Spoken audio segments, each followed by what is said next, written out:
And I'm back. And what I'm doing here today is I'm repairing the front of this RV. Now, if you look up there at the top of the screen, there's a link to when I started this project about a year or so ago. And I got busy with other things, as people often do. And now I'm getting back to it. Now, there's a little bit of a twist to this story.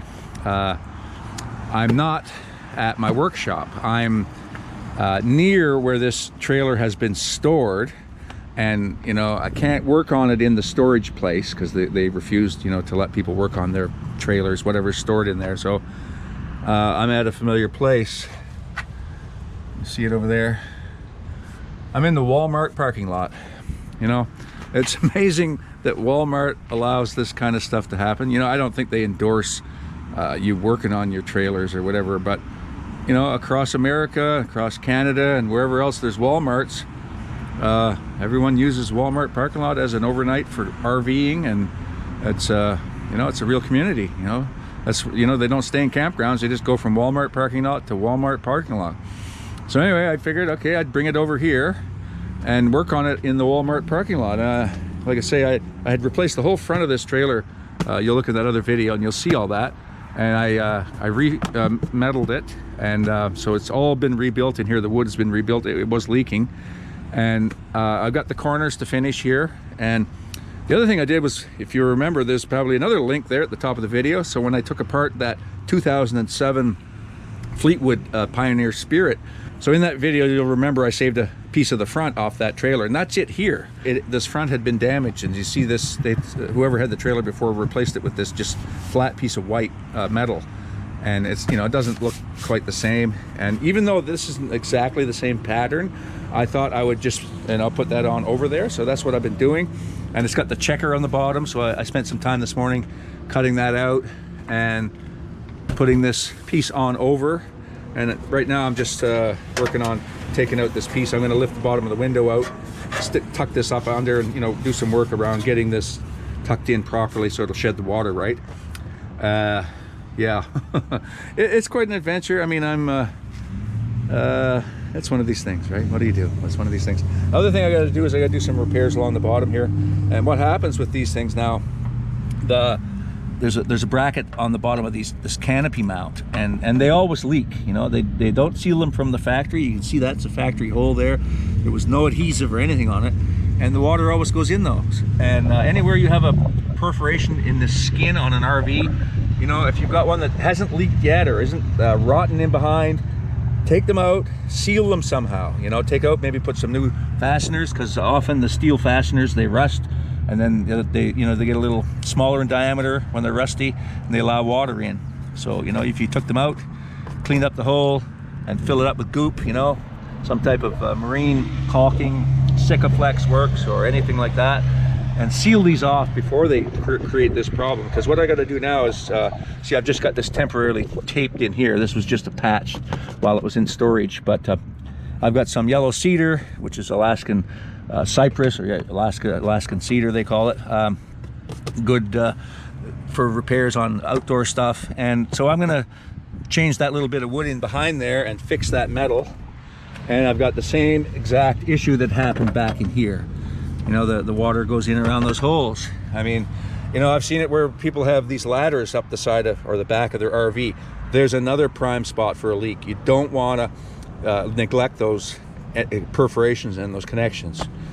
Anyway, so here's who I am. I'm just here by myself, so it's a pretty rough. It's a guy trip. I just got my. I know it's kind of dark in here now, but I've got the bunk set up over there, and see, this is that inside of that wall that was fixed with the yellow cedar. That's over a year ago now.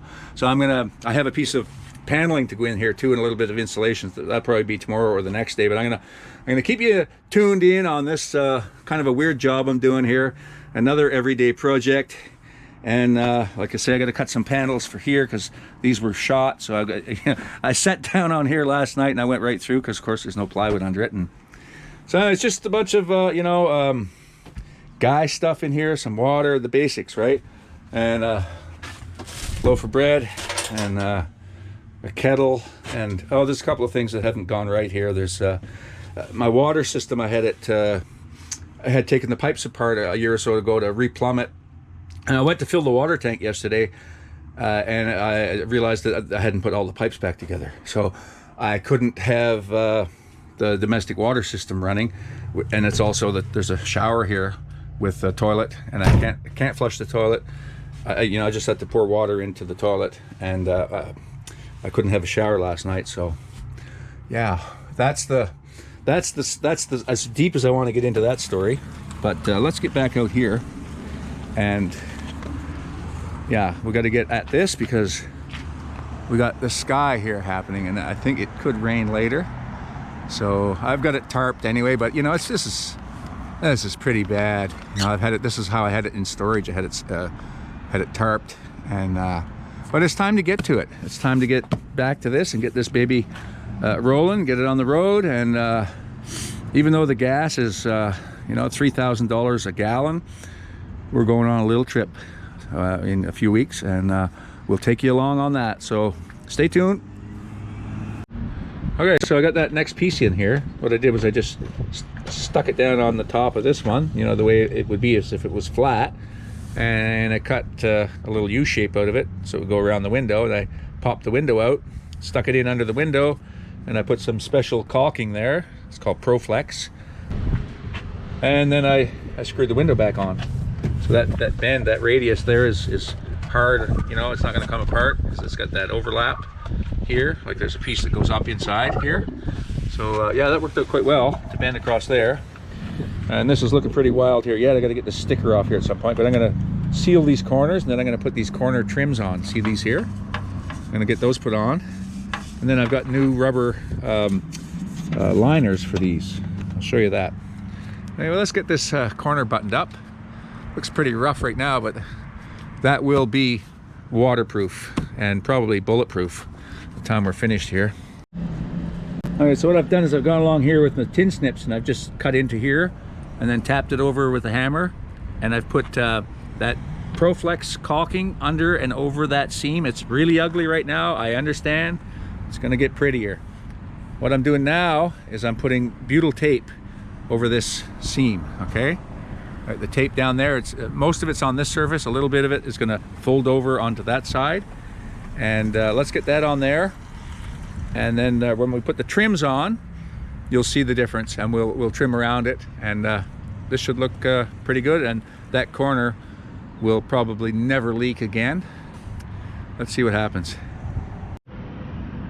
Well, I'm still at it, guys and gals. I'm here, still at Walmart.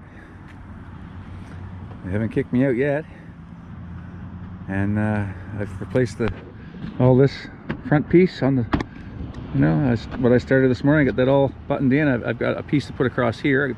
I just got a little bit of tape in there. It'll come off when I put that piece in there. But I went up and got some of these new corners. The one I had was came this far, and then it only went about 1/4 of an inch around the corner. It didn't really cover the repair, so I went up and got some of this stuff, and I had to modify it. It looks pretty ugly right now, but I'll fill that, and you won't see that. I'll fill that and paint it. Or I had to cut those notches out of it there to bend it, because the factory stuff comes bent.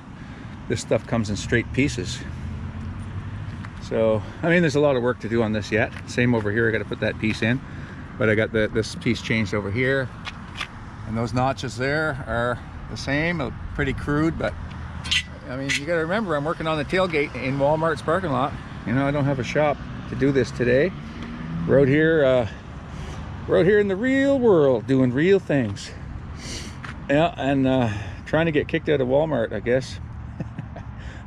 Good so far, though. I mean, I've been keeping my stuff picked up. I've been sweeping. I've even got a broom, and I've been cleaning up my mess as I go, and it's staying confined to just the end of my tailgate here. And so I'll keep you posted as we get going here.